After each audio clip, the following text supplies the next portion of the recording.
On porte toutes et tous une ou un drogue addict à l'intérieur de soi. Puis pour certains, ça va être littéral, là, de prendre la drogue ou de l'alcool ou des médicaments. Puis ça, c'est beaucoup plus fréquent qu'on le croit. Pour d'autres, ça va être plutôt les médias sociaux, puis l'iPhone ou les séries en rafale. C'est pratiquement tout le monde de nos jours. Et pour d'autres, ça va être plutôt les relations ou le fait d'être constamment en compagnie de quelqu'un, d'être le ou la sauveuse ou le pilier. Pour d'autres, ça va être le sexe ou de vivre une expérience une après l'autre. Et pour plusieurs, ça, on connaît tous le fait de se remplir avec de la nourriture qui va venir combler tellement un manque à l'intérieur. Pour d'autres, ça va être le travail, le fait de jamais s'arrêter ou même le sport.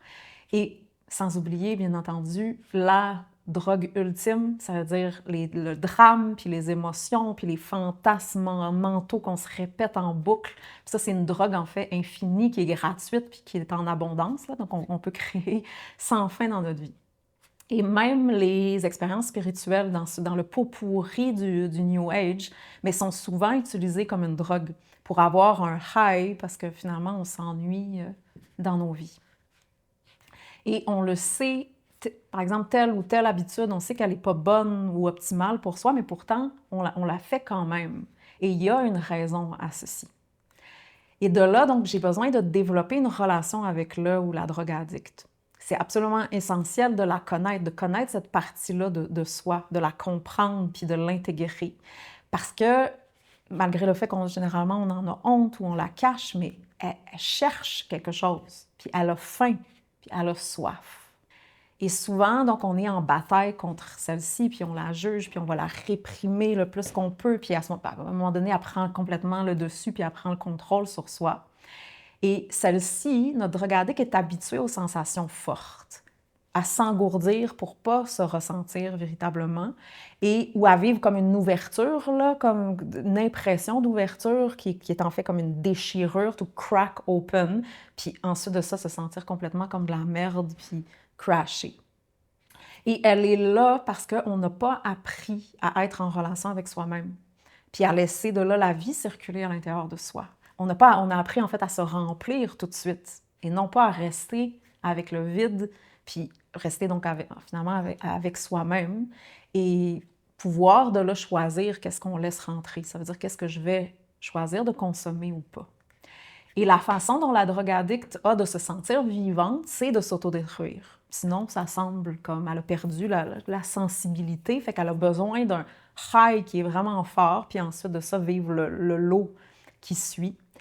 Et ça occupe en fait notre énergie puis notre attention, plutôt que d'avoir à faire face à ses véritables faiblesses. Donc, le fait d'aller chercher des sensations externes constamment, mais ça va cacher le fait que les faiblesses qui sont en dessous. Et elle existe, notre drogue addict, parce qu'en mode survie, quand on opère en mode survie, bien, on a dû apprendre vraiment très tôt à se geler. Puis c'est littéral. On a dû trouver une façon de couper nos sensations parce que c'était trop, puis qu'on n'avait pas nécessairement les outils pour les comprendre. On a dû trouver une façon de se nourrir, d'aller chercher de la nourriture. Et puis quand je parle de nourriture, ce n'est pas juste la nourriture réelle, littérale, mais aussi énergétique. Parce qu'on est en manque d'énergie. Notre batterie vivante là, est littéralement surtaxée, en surcharge. Donc, ça fait que, bien, ça c'est la réalité de notre monde moderne. Et donc, il y a un manque profond d'énergie véritable. Parce qu'on est déconnecté de nous-mêmes, puis de notre essence, puis de la vie, en fait. C'est un peu comme si on était une plante, mais sans racines. Mais comment, à ce moment-là, on va pouvoir se nourrir véritablement, puis grandir? Et donc, pour compenser ce manque-là de connexion à soi, puis à la vie, puis à nos propres racines, on a appris à survivre dans la friction, qui est une forme d'énergie en soi, là, qui coûte, on s'entend, à long terme, là, mais qui nous donne une forme d'énergie, si on pense par exemple à l'acidité. Et parce que je n'ai pas appris à cultiver donc mon jardin, mais j'ai besoin de me donner l'impression d'être nourrie, même si c'est très momentané puis éphémère, puis même si, au fond, ça ne me nourrit pas réellement. Donc, plutôt que d'apprendre à connecter à la vie, à même notre corps, qui en est son réceptacle, sa maison, puis d'apprivoiser les tensions qui nous habitent pour apprendre à les relâcher, pour apprendre cet art-là de laisser circuler ce qui va me donner de l'énergie véritable, ce qui va me demander d'apprendre à relaxer consciemment, puis à ramener mon attention à l'intérieur, puis de prendre conscience de ce qui vit à l'intérieur de moi, on a plutôt appris donc à carburer à la friction, au stress, aux émotions intenses, fortes, puis aux stimuli externes. Donc, on a appris à s'engourdir, puis à se divertir, puis à se couper finalement de ce qu'on sent vraiment. Et là où la drogue addict est là aussi parce que, au fond, là, on est terrifié de soi, de qui on est. On est terrifié du poids de notre karma qui est accumulé en notre corps. On est terrifié, par exemple, de ce que de génération en génération, les générations précédentes nous ont littéralement droppé, là, fait tomber sur nos épaules, sur nous, puis qu'on sent la pression, mais souvent sans aucune guidance pour le comprendre. Puis on est terrifié surtout de notre propre pouvoir, de l'intensité de notre désir à l'intérieur de soi et du travail que ça va me demander pour m'y rendre. Parce que c'est pas, on s'entend, c'est pas instantané, puis surtout, il y a vraiment beaucoup à nettoyer dans le chemin. Donc, la drogue addict n'a pas aucunement appris à respecter les lois de la nature, elle ne sait même pas que ça existe, à cultiver quoi que ce soit, puis à faire face donc à ses faiblesses pour pouvoir les renforcer. Elle veut le relâchement instantané, mais qui est vraiment éphémère, qui va la laisser en fait plus vide après, encore plus en manque, puis encore plus désespérée, puis là, elle va aller chercher une drogue encore plus forte ensuite. Mais son véritable manque, là, le véritable besoin qui est là, c'est pas d'avoir plus de drogue, elle a besoin d'autre chose, mais qu'elle ne connaît pas en fait. Parce qu'elle ne sait pas s'aimer, elle ne sait pas se respecter, elle ne sait pas se laisser toucher par la vie, puis se laisser supporter, puis pénétrer par la vie. Elle n'a tout simplement pas appris. Et en fait, ce qu'elle cherche, c'est normal en fait d'avoir un besoin, c'est juste qu'elle ne sait pas comment combler ce besoin-ci. Je me souviens, ado, absolument pas comprendre ce qui vivait à l'intérieur de moi, puis l'intensité que je ressentais, puis pas comprendre non plus le monde qui m'entoure, puis tout ce que je pouvais percevoir de mon environnement. Puis j'étais mal à l'aise avec le corps que j'avais, même si je le laissais pas paraître, je savais pas comment l'habiter. Donc j'ai appris à m'étourdir pour me sentir vivante. Puis j'ai appris ceci très tôt. Et même, je dirais, pour avoir l'impression, l'illusion d'être connectée à quelque chose de plus grand que soi. Parce que c'est ça qu'elle cherche souvent, la drogue addict, qu'elle s'ennuie, là, littéralement, fait qu'elle veut quelque chose qui fait du sens, qui est plus profond, plus existentiel. Puis imaginez, à l'époque, on n'avait même pas Internet ou l'iPhone pour se geler. Et aujourd'hui, donc, dans le monde qu'on vit, qui est tellement petit, où on est littéralement là, collé sur nos téléphones puis sur nos iPhones, mais là où la drogue addict, elle a une drogue qui est infinie, qui est en abondance, qui est 24 heures sur 24, mais elle s'ennuie. Parce qu'à un moment donné, ça ne la nourrit pas. Elle veut plus, mais elle n'a aucunement la patience pour cultiver. Elle veut être libérée, mais tout de suite. Puis un jour, après avoir passé d'une drogue à l'autre, j'ai eu la chance de goûter à la drogue ultime, qui est en fait le courant de la vie à même mon corps.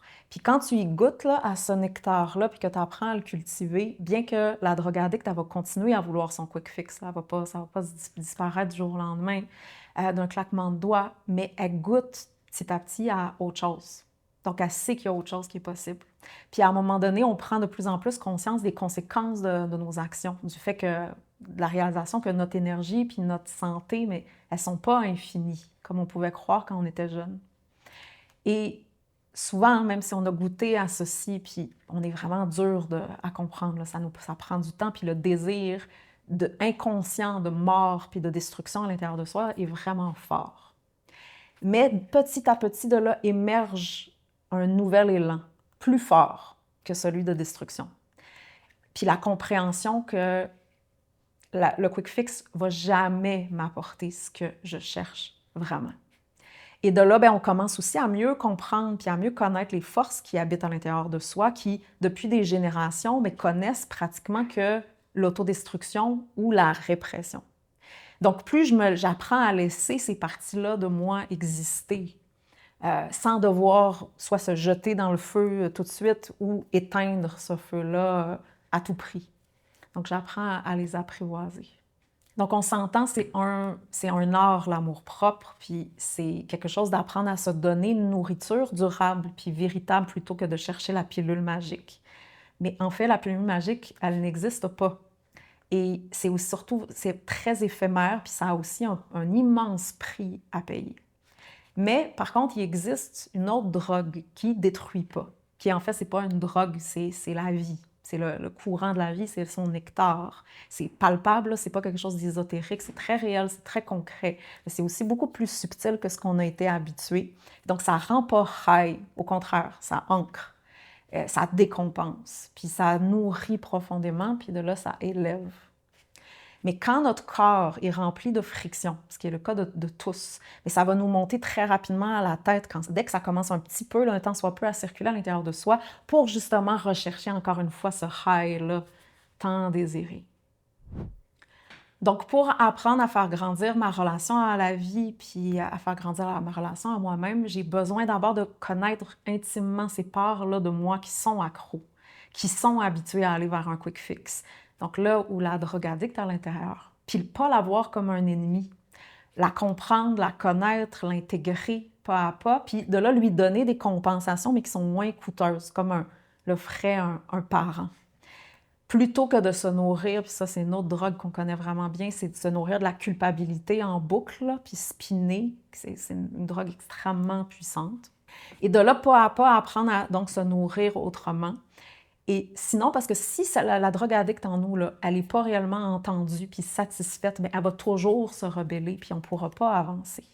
Parce que ce qu'elle cache puis ce qu'elle protège, au fond, ce sont nos plus grandes forces puis nos plus grands désirs. Et on s'entend, c'est intimidant de ressentir le désir puis de ne pas tout de suite se remplir constamment ou tout de suite s'y couper. Puis de là, le laisser grandir puis avoir l'espace pour le laisser croître. Et éventuellement le laisser circuler à l'intérieur de soi. Et c'est ça, au fond, que cherche et souhaite la drogue addict en soi.